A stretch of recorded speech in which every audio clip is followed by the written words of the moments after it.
Bonjour à tous et bienvenue dans cette série de vidéos consacrée à la sécurité et aux failles principales d'un site PHP. Pour cette première vidéo, nous allons voir la faille include. En PHP, il y a une fonction qui s'appelle include qui permet d'inclure un fichier PHP dans un autre. Ici, sur cette page index.php, j'ai besoin d'utiliser les variables qui sont dans le fichier prod.php. Je vais donc faire un include de prod.php. Voilà.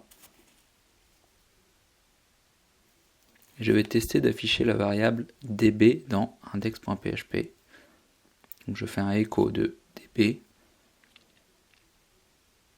J'actualise la page et je vois bien que ça affiche prod.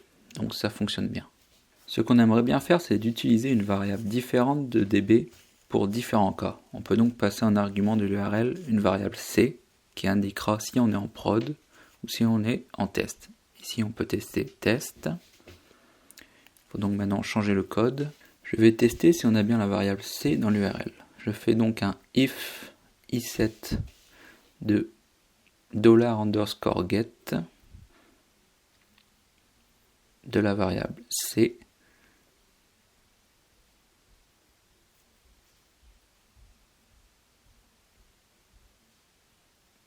Dans ce cas-là, j'inclus le fichier qui est renseigné en URL en faisant un include de $_get de c.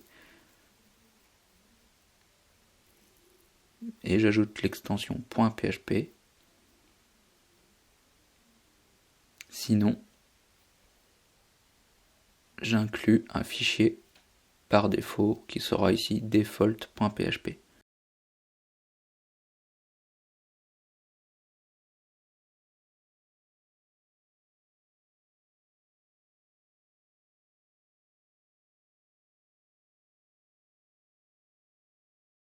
Je peux donc retester ma page. Je vois bien que ça affiche test. Et si je mets prod, ça affiche bien prod, qui est la valeur de la variable db. Et si je renseigne rien, ça renseigne bien default. On voit bien qu'on peut renseigner n'importe quoi dans cette variable. Je peux donc tester si un fichier de mot de passe .htpassword est disponible sur le serveur.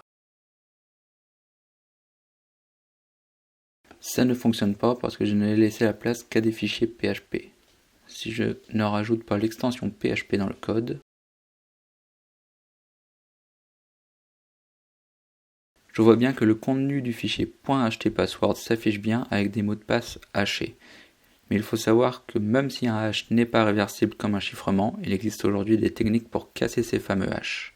C'est donc une donnée importante pour un hacker. Ce type de faille s'appelle la faille include en local, car j'injecte directement un fichier qui est sur le serveur du site que j'attaque. Il est aussi possible d'injecter un fichier qui est sur un serveur distant. Pour tester cela, j'ai créé un script qui affiche le contenu des fichiers PHP d'un répertoire. Je récupère tous les fichiers du répertoire courant. Pour chaque fichier, je teste si c'est bien un fichier PHP, je récupère son contenu et j'affiche son contenu en supprimant la balise PHP, sinon ça va interpréter le code et pas l'afficher. Dans la variable C, je vais donc renseigner l'URL complète qui mène au fichier du serveur distant.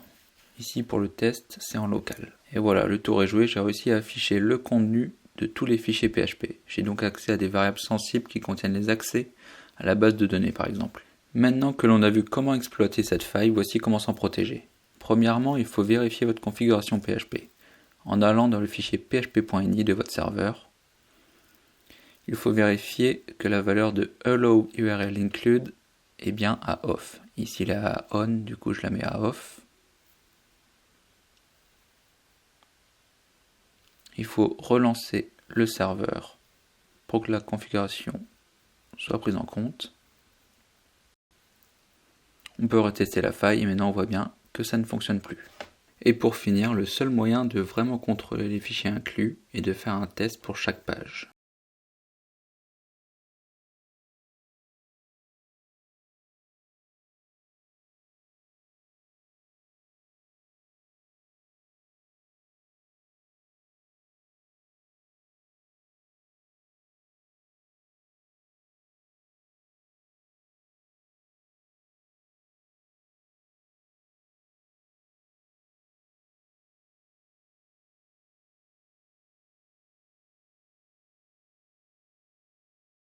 ce qui donnerait quelque chose comme ça. On peut maintenant tester les différentes possibilités. Et on voit qu'il n'est plus possible de récupérer les données du .htpassword. Je vous ai montré qu'un exemple d'exploitation de la faille. Il existe des scripts beaucoup plus puissants appelés backdoor qui permettent d'exécuter du code sur le serveur web. Certains sont des shells, c'est-à-dire une interface web qui permettent de contrôler le serveur, presque comme si vous étiez le propriétaire, comme vous le baladez sur des répertoires du serveur web, effectuer des recherches, uploader des nouveaux fichiers, modifier les fichiers existants. Vous aurez donc compris qu'il faut utiliser la fonction include avec parcimonie, et si vous l'utilisez, bien s'assurer qu'elle n'est pas vulnérable. C'est tout pour cette vidéo, à bientôt.